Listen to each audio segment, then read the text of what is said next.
Selamat datang di SD Gemim 2 Tomohon. Perkenalkan, saya Selvi Yuliana Putri Ardi, BSC SPD, selaku Kepala Sekolah SD Gemim 2 Tomohon. Saat ini, saya akan membagikan praktik baik yang sudah dilakukan di sekolah dengan judul Monitoring dan Evaluasi melalui pendampingan pastoral guru untuk mendorong terwujudnya pembelajaran yang aktif, kolaboratif, dan reflektif. SD Gemim 2 Tomohon merupakan sekolah swasta Kristen yang berada di pusat kota Tomohon, Provinsi Sulawesi Utara. SD Gemim 2 Tomohon memiliki visi, pengetahuan sejati, iman dalam Kristus dan karakter ilahi, serta misi menyatakan keutamaan Kristus dan terlibat dalam pemulihan yang bersifat menebus segala sesuatu di dalam Dia melalui pendidikan holistis. Sekolah ini berkomitmen menghadirkan pendidikan yang baik dan berkualitas. Pendidikan yang tidak hanya bersifat transfer pengetahuan, lebih daripada itu, sekolah terus berupaya menyajikan pembelajaran yang aktif, kolaboratif, utuh, serta reflektif. Pendidikan yang holistis tidak hanya menyajikan pembelajaran tersebut di atas. Diperlukan juga pendidikan karakter untuk memastikan pembelajaran tidak hanya dihafalkan saja, namun juga bermakna serta berdampak nyata dalam kehidupan sehari-hari. Untuk mewujudkan kerinduan tersebut di atas, kunci utama dan yang sangat penting dimulai dari para guru. Guru sebagai pemimpin pembelajaran merupakan penggerak utama terwujudnya perubahan. Pembelajaran yang baik dan berkualitas tentu dapat terwujud mulai dari guru yang memiliki komitmen yang kuat serta konsistensi yang baik, yang tidak berhenti belajar dan memperlengkapi diri, yang terus melakukan refleksi mendalam terhadap berbagai upaya perbaikan pembelajaran di waktu-waktu selanjutnya. Pada situasi sebelumnya, sebagaimana pada umumnya, seorang guru menyusun perencanaan pembelajaran untuk diimplementasikan di dalam kelas. Pembelajaran disusun mengikuti capaian pembelajaran yang hendak dicapai, merancang metode dan kegiatan pembelajaran, termasuk di dalamnya memberikan latihan terbimbing serta penugasan. Setelah pembelajaran dilaksanakan, acap kali guru melewatkan bagian akhir, yaitu refleksi. Padahal, peran refleksi di bagian akhir setelah pembelajaran dilaksanakan tidak kalah pentingnya dengan merencanakan pembelajaran. Selanjutnya, ada tantangan. Dalam hal ini, belum semua guru menyadari pentingnya kebiasaan berefleksi terhadap proses pembelajaran yang dilakukan. Tidak dipungkiri, guru sering mendapati bahwa pembelajaran yang dilakukan tidak berjalan sesuai dengan perencanaan yang telah disusun sebelumnya. Guru menemukan kebingungan, kesulitan dalam menganalisis tantangan atau kendala dalam kegiatan pembelajaran yang dilaksanakan, apa saja hal atau praktik baik lainnya yang masih perlu diperbaiki atau ditingkatkan pada pembelajaran di waktu berikutnya. Tidak sedikit guru menemukan dirinya merasa bosan, kewalahan, frustasi, sehingga pembelajaran tidak lagi menjadi suatu hal yang menyenangkan dan bermakna, tapi sekadar rutinitas yang berulang. Walaupun akhirnya membantu ke manajemen kelas, kayak strategi penerapan, metode pembelajaran, itu akhirnya terbantu karena bervariasi. Terus kayak kemarin baca evaluasi orang tua juga, anak-anak menulis bahwa mereka senang karena matematika ada karti, ada alat peraga yang disiapkan. Jadi kayak saya terbantu, nggak perlu memikirkan kira-kira alat peraga apa yang cukup untuk materi ini. Sudah ada, saya hanya tinggal menyediakan bahannya di kelas. Ya. Praktik ini dilakukan secara kolaboratif antara kepala sekolah dengan guru, dengan pengaturan dan langkah-langkah sebagai berikut.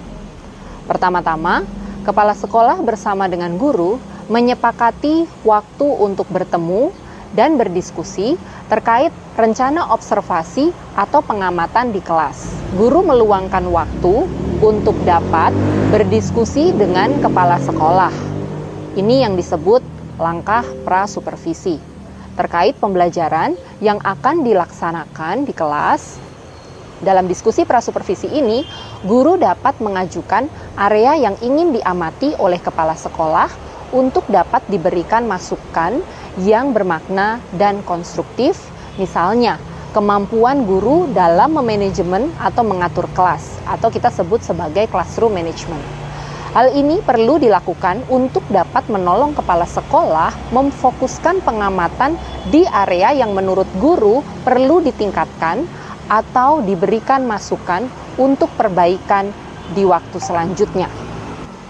Supervisi dilakukan selama 3 kali observasi atau pengamatan proses pembelajaran.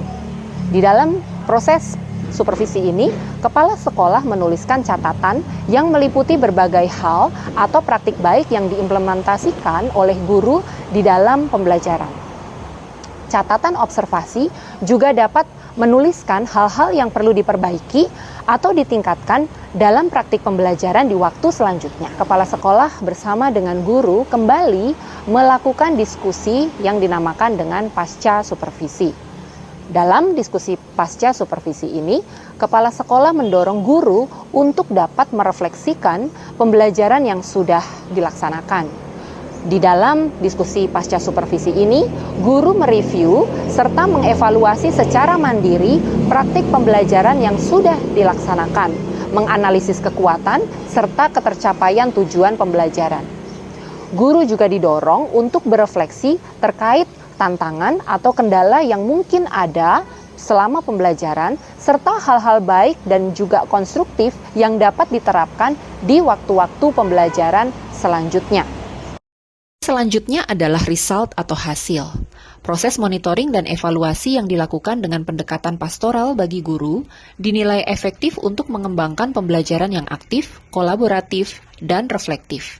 Dari hasil evaluasi terhadap keseluruhan proses mulai dari pra-supervisi, supervisi, dan pasca-supervisi, didapati perubahan yang signifikan dibandingkan dengan waktu sebelum dilakukan proses supervisi. Di antaranya, menunjukkan beberapa peningkatan seperti yang pertama, pelaksanaan kegiatan pembelajaran di kelas tidak hanya satu arah dari guru kepada murid.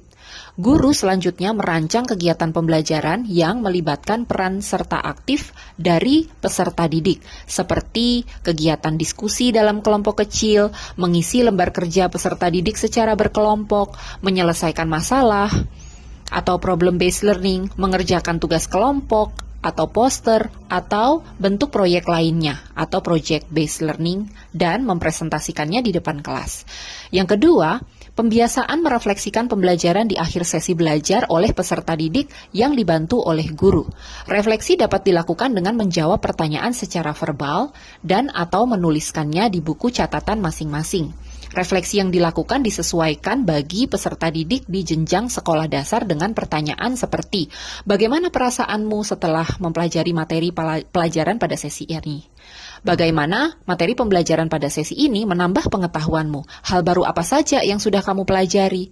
Kesulitan apa yang kamu temukan selama mempelajari materi pelajaran pada sesi ini?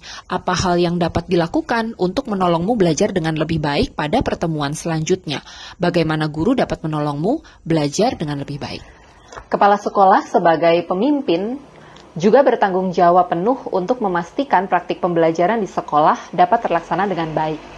Tugas guru adalah menolong peserta didik untuk mampu belajar dengan baik, memaksimalkan potensi terbaiknya, serta memaknai keberhasilan belajar memerlukan komitmen yang kuat dan konsistensi yang baik.